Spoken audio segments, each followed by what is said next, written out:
Poetry is a life-cherishing force, for poems are not words after all, but fires for the cold, ropes to let down to the lost, something as necessary as bread in the pockets of the hungry.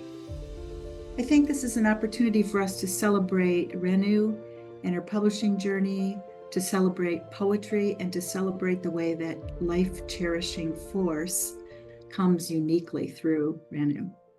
Renu, I wanted to first start off with just offering you an opportunity to talk a little bit about yourself and your history. I watched the little video that you published, and I think I gained an appreciation I didn't have for the transformative arc of Cosmic Collectible, that you were really writing from different phases of your life.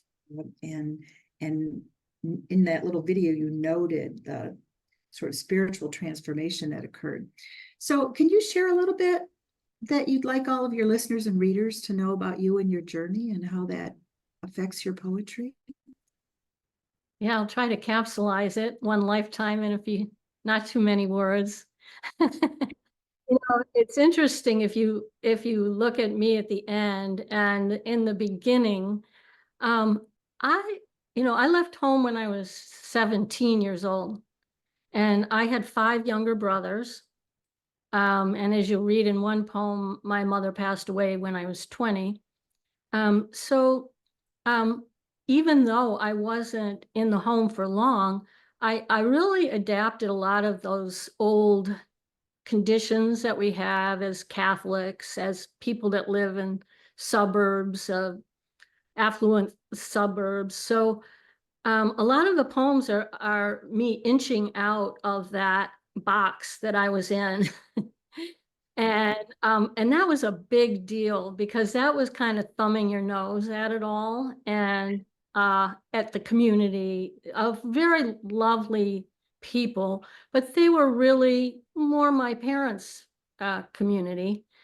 And so in the interim, when I was married, I married because Michael said to me, I think we're going to lead a spiritual life together.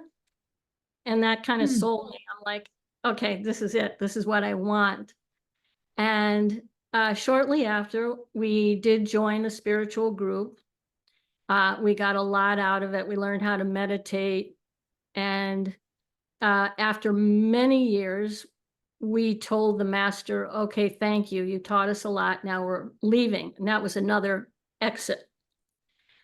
Then I knew I loved all along art, and I always did painting.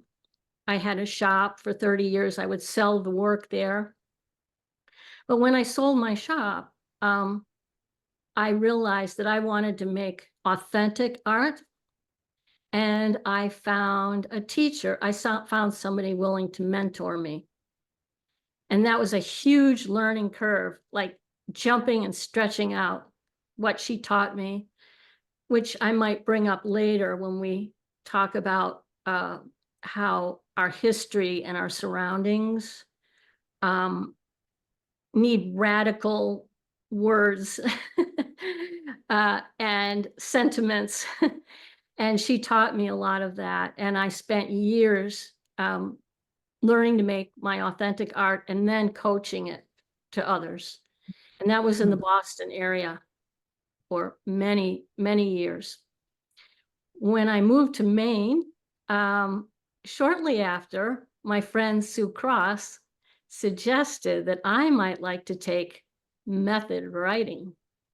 And she told me it would grow my life. So I was like, okay, I'm on it. Even though I'm going to be honest, I did not know how to write. Or I didn't think I did anyways. And so it was quite fun being in a class, listening to the British accents of these amazing people and just trying to tune my ear. What are they saying? And I've learned so much from them and from Jules over the years. So it's been 5 years. And so I imagine we have a lot more to talk about. So I think maybe that's adequate for now. Okay. And I'm struck by just the way you have allowed yourself to listen to life and let life flow through you and move you in new and different directions. We'll come back to that. But for right now, I want to keep the focus on your poetry and your voice. Would you be willing to read for us your favorite or one of your favorite poems from the book? Certainly. I think my favorite poem for today, most days, actually, is called A Place for Joni Mitchell. I saved a place for you, Joni, but you never arrived, never emailed. That's all right. I never believed you would. You were missed somewhere in the sea change 60s, and I was thirsty. I thought this would be super cool to sit with you and nosh on an angel's wing, an opera, or a croquette. I wanted to look across the table and watch you break it open, the foamy heart on your cappuccino, until your face showed inside the robin shell cup, and watch the steam cloud the air between us. It was nice, your Japa necklace, fingers under my chin to speak meringue into your moon-glossed lips, disappointed since Ruth Ginsburg died. At least I get to allow all those bad boy drummers under my skin, not yours. Joni, my fear is I won't be relevant. So please, could we agree that the state of California is covered with wildflowers? We could ladle fresh water from the shores of every Great Lake to bless it, and together skate across Alberta's back and compose a song about that. I'd love anything to do with you and your penchant to cling like fire to fuel, to fly towards the triangle of heaven, to curse silhouettes beneath streetlights. I waited for you at the French restaurant, Joni, where scallop plates on the wall vowed never to be broken. All I've eaten in the last 2 weeks is slick with cream and high on yeast, a sure way to commit suicide. The menu here is laced with amber concoctions that resemble resin amulets like notes in your songs. Joni, you're with me, yet you're not. Your music is from space, where women split peaches and drink men. So sweet, bitter, tart. I can't even think about food anymore. I've already started to mourn you. Whoa. I was so struck when I read that poem. I love that line about drinking split peaches or eating split peaches and drinking men. And I love that place where you say, my fear is that I won't be relevant.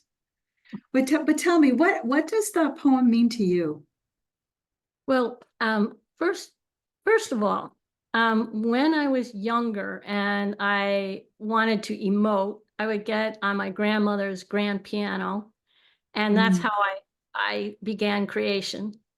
And so music with my husband and I, he's a musician, recording artist, composer. Our life was centered around music all the time. In fact, it got to the point where I really believed I was a musician, except for one thing. I wasn't willing to stretch my hands. They're the little tiny hands. And I didn't want to learn scales. So long story short, I loved all of the rockers in the 60s, 70s. And I read a book about Joni because she's an artist as well. So having read the book, I realized we were very much alike. Although she had to put up with more of the producers that were always dissing her and cutting her off. And I just felt for her so much. I felt like she was my friend and we needed to have a conversation. And that's what that conversation was. So reflecting the love of music, the life of an artist, Yeah. questions about life. Yes. Questions too. Like I say, I'll take care of the bad boy drummers. I always seem to have drummers as boyfriends. And I think she was done with all those guys after a while. Yeah, so I took that on for her. Oh. One of the things that was particularly beautiful for me reading the poetry and your poetry, and also speaking with you, getting to know you a little bit, was we discovered that we literally grew up in each other's backyards, both Michiganders, both with a deep love of the Great Lakes. And I'm struck by how your experience of being in Michigan, your experience of growing up in the church and in your family, it just, as you go through, it just feeds your poetry all along. It comes up all through the book, your environment, your history, your context. It never leaves me. And it's so interesting you mentioned that, because even when I take walks in Maine, I'll say, oh, there's Mackinac, Mackinac, Michigan. There's Mackinac. Right. Oh, but bigger. Bigger Mackinac. But then I'm back to, but I miss Mackinac. Yeah.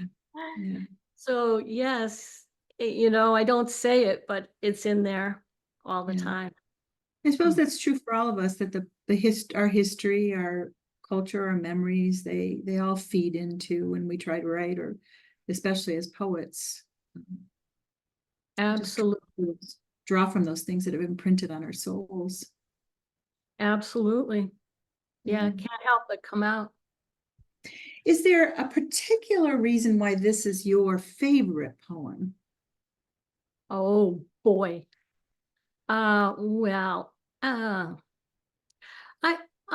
felt like I gave myself more of a chance to expound,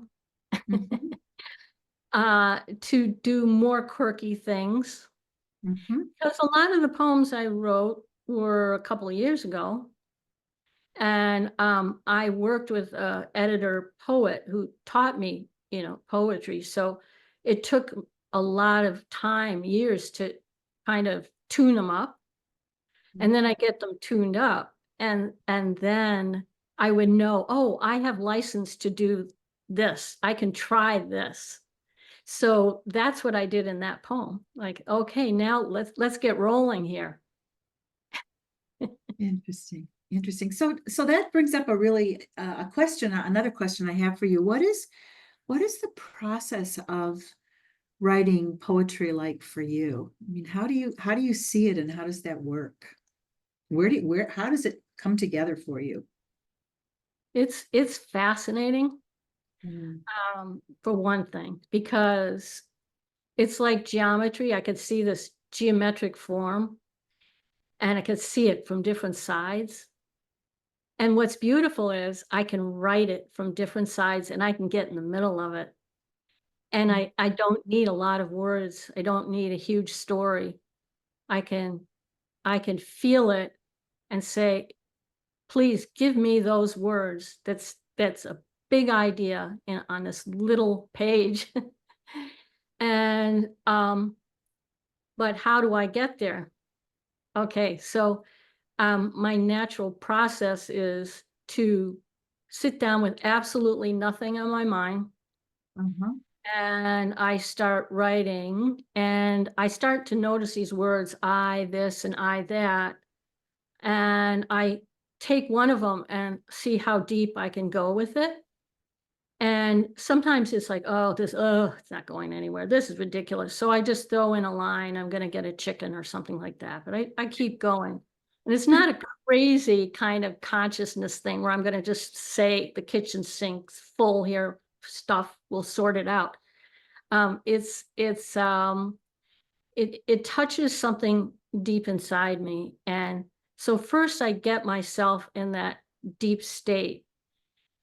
All the while, I have a poet that I'm studying. And what I do is I read their poems, and when I find one line, one spark in any of them, I say, oh, I relate to that. Or, now I have an idea just from that one little spark. And then between having gotten deeper and taking the spark, I look at their form, how many words are in a line, and I try to follow that. And Interesting. yeah. And it's funny because I have my own rhythm, and I'd want to end 2 words short every time. And I'm like, damn. Let's put in an and or a dash. But that's how I learn, there are different rhythms. And so, yeah, that's kind of how I do it. But I do, this is interesting. When I get on a roll and I need something, I look out the window, like as if I'm going to really get the line out the window. And then it comes. And I think that came through in all of your work, that incredible observation. It reminds me a little, like it's similar in a way to Mary Oliver, but yet quirky different, of looking to nature and really seeing nature closely and taking inspiration from that. Yeah. Yeah. Can't help it. Yeah. So I'd love to share my favorite. And I told you that I was going to do this ahead of time, but I didn't tell you which one I was going to pick. And I ended up thinking it was kind of like a Stephen Wright thing, that comic who says, I don't have any favorites and you're one of them. I'm sure that every time I open this book, there would be a different favorite, but this one just for some reason just touched me this morning as I was reading it. It's called Round Island Lighthouse, 1980. On a small island beach, I sit with an open picnic basket, Michael's canvas shoes kicked into the rocks. Beyond that, seagulls in a cloud. A ferry drags its wet skirt in a wake, and the land resembles a line of bronze tinsel. A wood and stucco lighthouse beyond, gaped with holes, full of vast sky. The moon over a bridge, no keeper, wife, or child, just the mirage of a fortress over waves, pearl white with a red door. Its mournful horn gone silent, as if the one purpose now is to allow actors to pretend there's a mystical force here. A portrait remains on its wall, titled and cracked, to show a once lion-hearted beacon. The plaster weeps iron tears from its worn paint and exhales mildew from its side. Some teenagers and children carved their names in its goose-bumped skin, arrows, hearts, and forever yours, and stared up at the lantern's thick glass with its teeth knocked out and shards of its jewels strewed around over a stairwell that's now exposed to the froth of the lake's air, worn out like a neglected senior citizen. How immediate the intimate is revealed in a dilapidated lighthouse, how the stony watchtower tilts underfoot. Oh, gorgeous phrases. And I was thinking to myself, why am I resonating so deeply with that poem? The language is beautiful, but then I thought, yeah, I know what it feels like to be a lighthouse gone silent, or to imagine what that's going to be like. It almost felt in a way like a poem about aging. And that's the beauty of poetry, isn't it? That the reader will project themselves into the work and find something to identify that may or may not be what you intended. You're right. What happens oftentimes is I feel something, I write it, and then it's revealed. So that last line was a revelation, that tippy thing on her feet. Like, oh my God, did I just write about myself?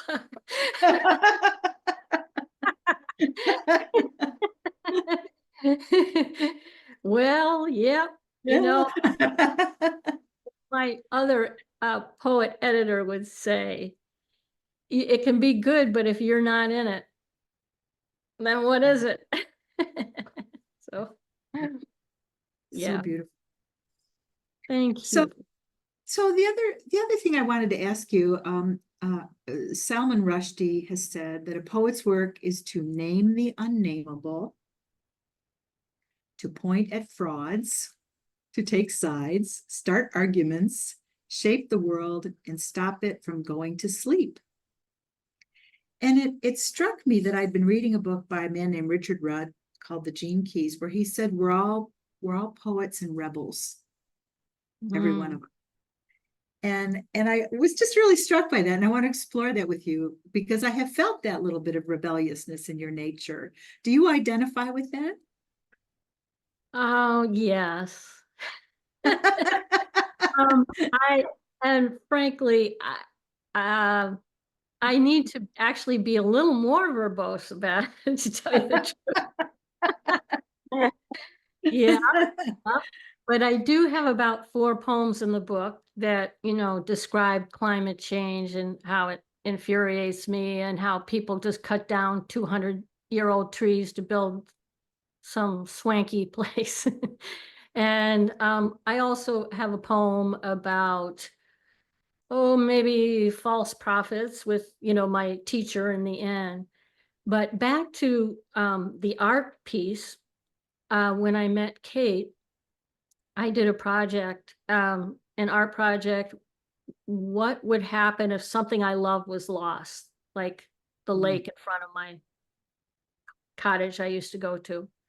And so that prompted me to write about it. And it was so difficult and this is what I do all the time. Through the difficult things, I find some little gem that is more, I guess, positive.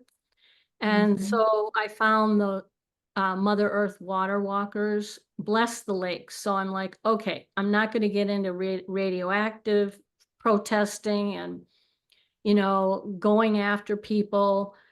I'm going to I'm going to join them. I'm going to bless the water. I'm going to do artwork about that. And so in different periods of my life, I've had, like, I would say, a collective group that I'm rooting for. mhm, So my collective groups, my next one was because of Kate. Um, and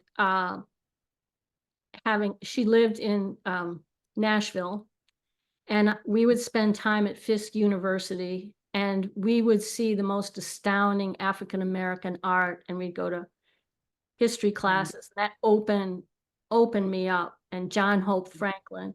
And so that led me to, oh my God, do I admire the thousands of urban farmers in Detroit. mm. They didn't let it go to dust and tar. They got going. And so I painted about that. And now I'm up to immigrants and asylum seekers. So I do a lot of that kind of thing with my artwork. And I don't know what's to come with the poetry. We'll see. Mhm. Well, it's definitely popping up. And in beautiful ways, in feminine ways. And notice I didn't say male or female, masculine or feminine is different. It's just different energies. And there's a communal nature in your rebellion somehow, a communal experience of the world that Yeah. that and your relationship to it that really shows up. Well, I'm glad it showed up. Thank you. Yeah. So you brought up your art, and I wanted to talk about that with you. What is the connection, if there is one, between your visual artistry and your poetic artistry? I think everyone knows the cover is yours, but there are also beautiful pieces of art of yours in the book. Mm. So how are those connected for you, or not? That's a really good, deep question. I would say that at the nucleus of both, Mhm. I begin with nothing on my mind, and the Mm. nucleus of both is digging into who I am more and more. The nucleus of both is that they contain values, voices, shapes, and sounds. And so in that is beautiful. When I look at my art now, I think I curate it a little more sensitively from the writing because I want people to get it. And so Interesting. writing has helped me with that so much to be clearer. And the thing is with art, it's very physical and using your eyes a lot.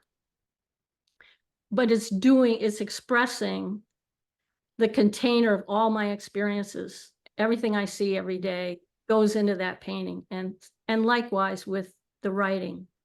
So they're a perfect tandem together for me. Absolutely.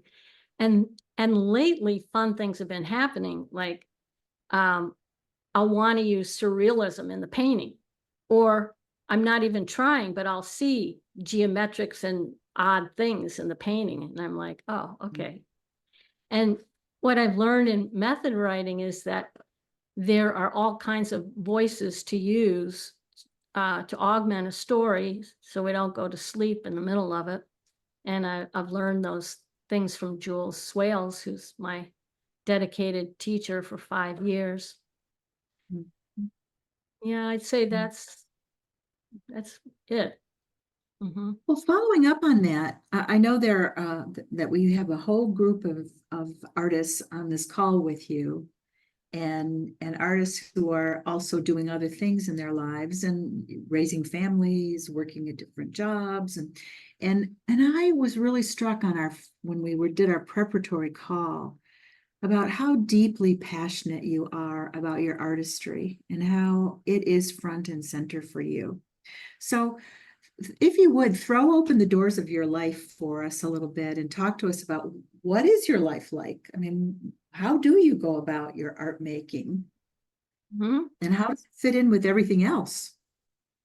I guess I'll start with my morning. How's that? Yeah, good. Okay, so Renu gets up at 4:30 in the morning. And I do all my spiritual things. And then I start writing. I'd say this is 6 days a week, till 6:30 or 7 in the morning. And then I walk and I observe.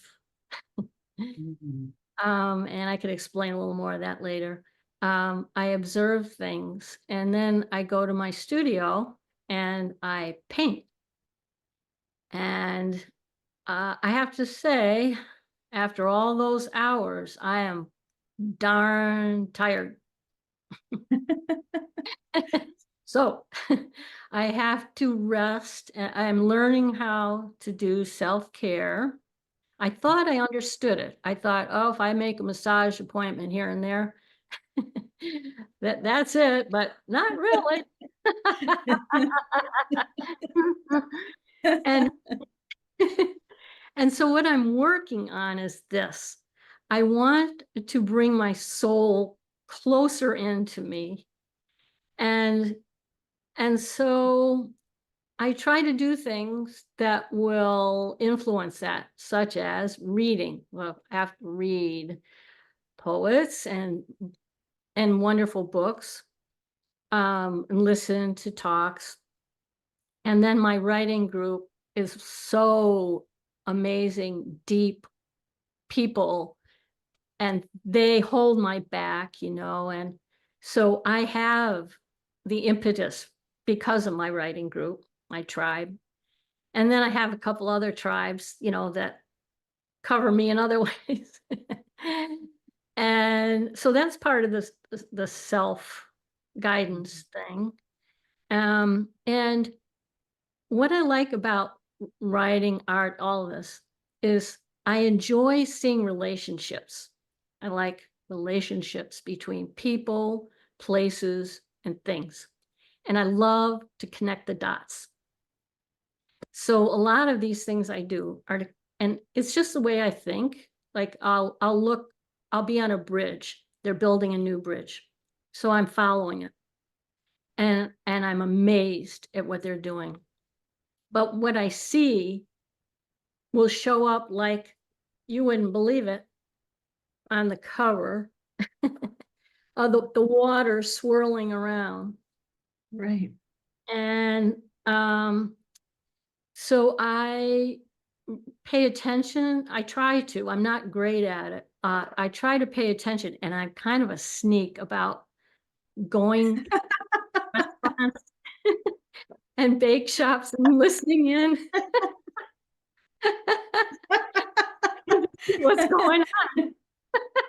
Sort of an artistic voyeur, huh? Exactly. Brenda, is that what you meant when you said earlier that you really observe things? You actually go out with that intention to just really sort of be in observational mode? I don't intend it. That's kind of the way I sense things. It's a Yeah. mode. I'm in this little running orbit. Yeah. Fascinating. Yeah, that's just And fascinating. when I look at things, I see patterns and I see, oh, this relates to that. Oh, this relates to that person. Interesting. And I think that was developed when I was learning my authentic art with Kate, and she taught me some of those things. So there's the interplay between your visual artistry and history and the poetic experience. Beautiful. Yeah. I just have to ask this. Do you have a favorite poet yourself? I do. And you can buy her. It's Rosemary Watola Tromer. And I do like Danusha Lemeris as well, for different reasons. I love them both. What is the draw for you to their poetry? Well, they use simple words to say profound things. A few simple words to say profound things. Both of them. They have this kind of mystical, mysterious way they approach life. So I'm very drawn to that, because that, to me, that is poetry right there, is to seek that out. Yeah.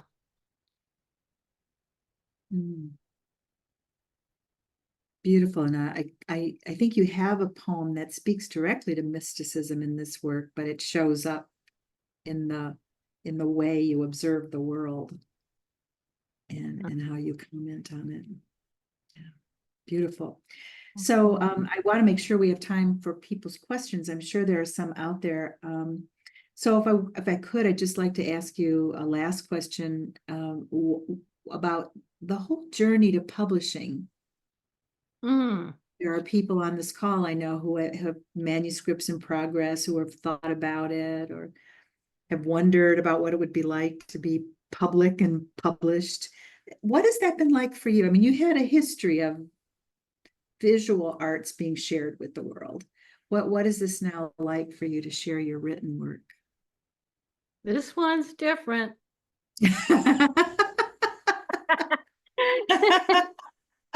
Oh, yeah. The art one, I'm like, hey, look at this. And I don't care. But when I first got my book and I held it to my chest and I walked with it and I said, oh, you are naked. You have an audience. And it felt kind of good to be light, and like, yeah, but yeah, it was for a reason I felt that way. And so back to your question, I well, I was involved in that first book with several other writers.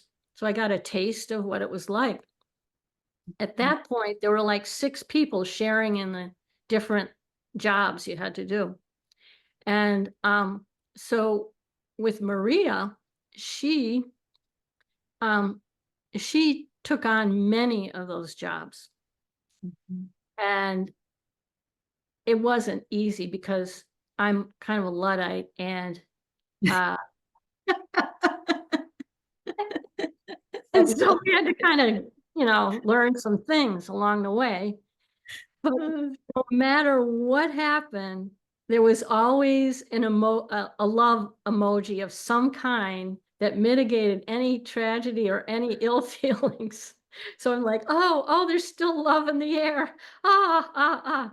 And I would bite off snippets of what I was supposed to do. And that's how she got me going, Rhea. Mhm. And I'm like, yes, I can do this. I can do this. Well, it went on. I can do this. I can do this. I can do this.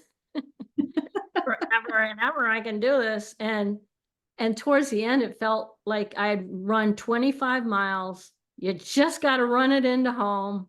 And it was like every second I had to do something. Every second for like, I don't know, 4 days. Um, and so one day I asked Rhea, could I see your worksheet? Because she's like, we got a lot of things checked off on the worksheet. And she was scrolling down. There were at least 6 giant pages of things, not to scare anybody or anything. But I couldn't believe it. In fact, I might ask to have it framed or something. Unbelievable. But she managed to get me through it. But that being said, 2 years ago, I took her course in how to write a book, come up with a manuscript. And I came up with this manuscript. I'm like, oh, wow. But then I realized that, no, this really isn't it. And then I tried a long poem, and I wrote that, and it was like, well, there's something here, but it's not really it. In the meantime, I was studying all these poets, and I realized, yes, I'm a poet. So it took me 2 years to get to this. Let's see, 2 years of editing, and adding new poems. Mhm. Now I think I'm a little faster than I was. Uh, Mhm. but yes, the process, thanks to Rhea, was so positive and remains that way. Even today, when I said, I don't have the right code for the Zoom. Everybody. And You know, one other thing that comes to mind, related to the privacy thing and being public, is that your poems, many of them, they're in a very gentle, light-handed touch way. They are really revealing about relationship. Like, there are tantalizing glimpses in your poems about your relationship with, like, one of your brothers, the Cosmic Collect Call poem, incredible glimpse into your relationship with your mother. And then these tantalizing and beautiful glimpses into your relationship with Michael, all through many of the poems. So, even though a poem might not have a direct subject matter that's related to the relationship, it shows up. Your life is kind of on display in the way you look at life. But the voice that you bring to it is, I don't know, it's honest, but there's a tenderness in it. Even when sometimes the commentary hints at conflict, or something that over time evolved or resolved or transformed or whatever. There's this exquisite sort of communal tenderness about relationship that comes through. So you're revealing both the people, but also you and the way you feel about people. Well, thank you. And it does get down to what I've learned in method writing is we all have a voice. And if anyone now wrote something out on a piece of paper and read it, every one of us would be like, wow, that's your voice, you know? And I love that. And I love the fact that anybody can be creative. It doesn't have to be what I do. That's the thing. Yeah. Yeah. That's about what I'd say for that. All right. Well, is there anything else that you want to come back to or share that we've covered before we check in on questions? Well, I like this one quote I'll read, just a sentence. It's by Anis Nin. We write to taste life twice, in the moment and in retrospect. And that kind of sums up a lot of this.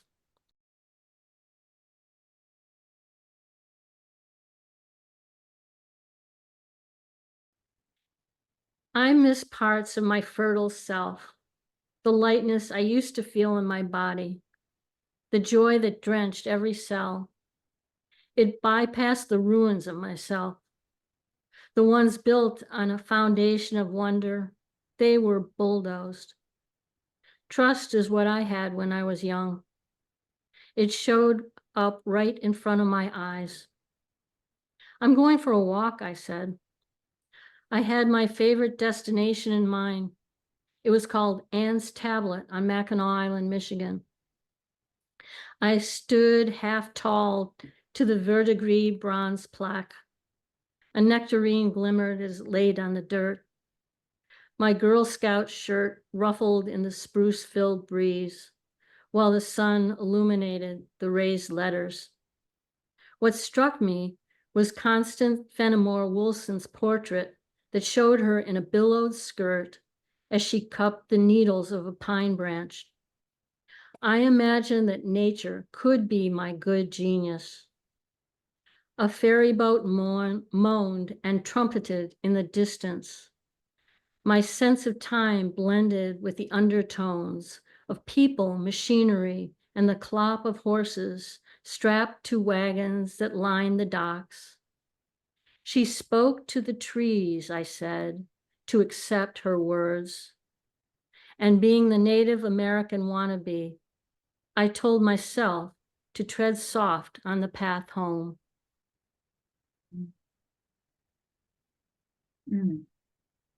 I love that because, mysticism is really about awe.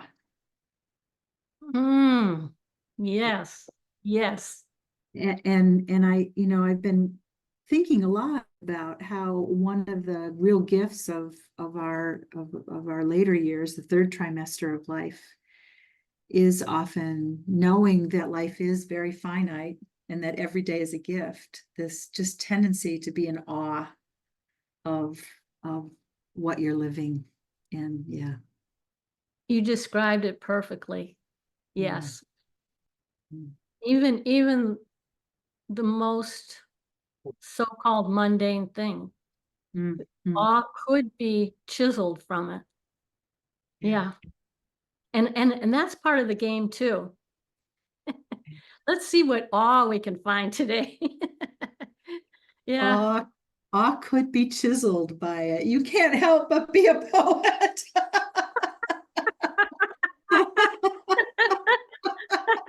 Write that line down somewhere. I guess so beautiful. How did you arrive in a place where painting and writing are held as a meaningful, worthy way to spend a life? Out of desperation. Yeah. For me, it's like manna. It's like food, nutrition. It makes my blood percolate. And so it wasn't hard.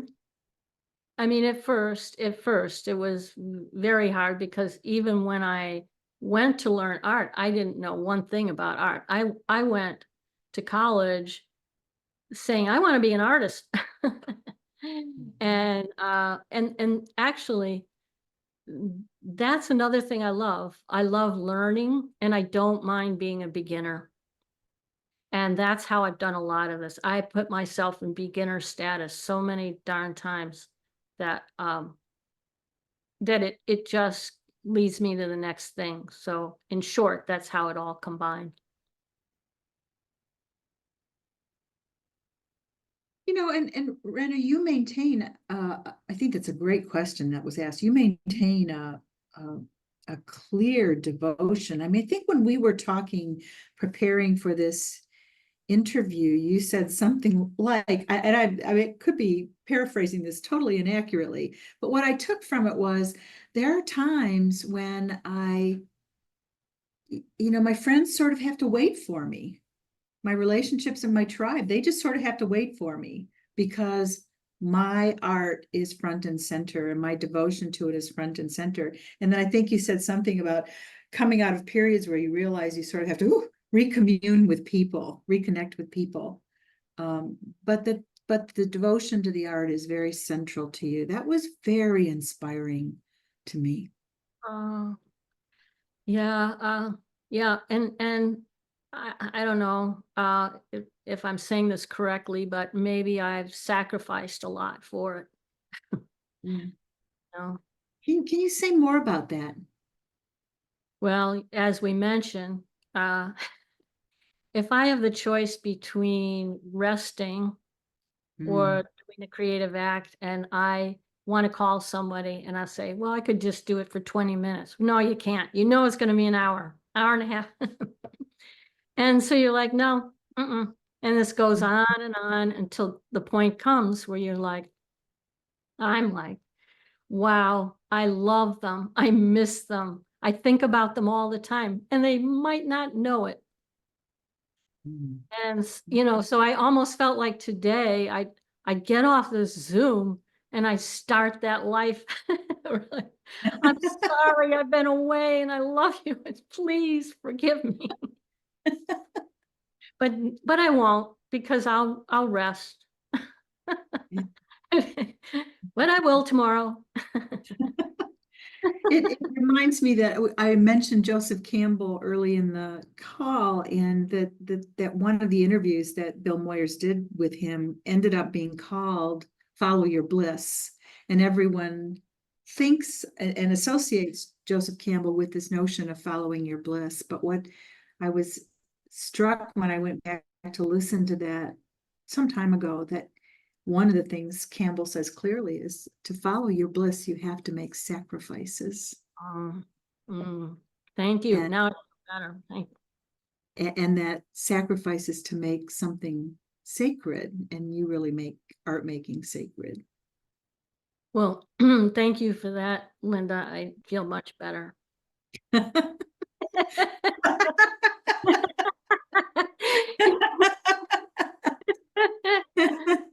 Yeah, so do I, as I think about it, and I'm putting a big sign on the door for Bill that says Yeah, oh yeah. I'm following my bliss. bliss in progress. Yeah, yeah. Oh gosh. So I could talk to you forever. You're so fun. I would love to hear a minute or two about the journey to authentic art. Oh, okay. I'll make it short though.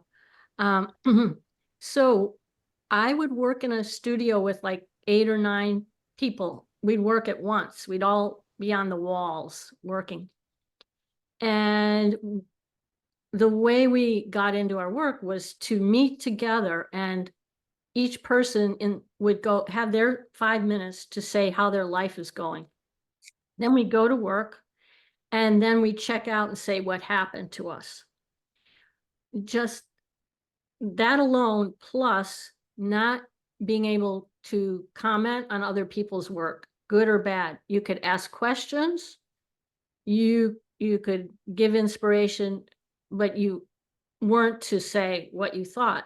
That gave us full permission to just make a mess, and everybody's equal on an equal basis. So, and that and this thing called play, I played with objects like stones, sticks, glass for about a year. I did that to use all my senses to see what meant something to me. Do I see something over and over? And Interesting. yeah, so I do some of those workshops still where I have people play their life in a sense. And so that's my answer to the authentic part. I'm interested to know the inspiration for the title Cosmic Collect Call, especially the collect call aspect. Okay. Well, the piece in the book was kind of a combination of a dream I had after my mother passed. She called me up, and the dream was she called me up and she said, "Boy, have you changed." So I didn't know how to take that, but anyway. So it was it's a poem of reconciliation with my mom, because she was very ill most of my life, actually. And and she wanted things for me. Basically, as a lot of mothers did back in the 50s, 60s, what they wanted for you is what they had. And it wasn't like she wanted to really know who I was that much. She knew what she wanted for me. So it's a poem of reconciliation, and it's all well, sort of animated in fantasy. That's why it's cosmic. It's metaphysical in a sense, like I'm having this mystical conversation with her. Yeah.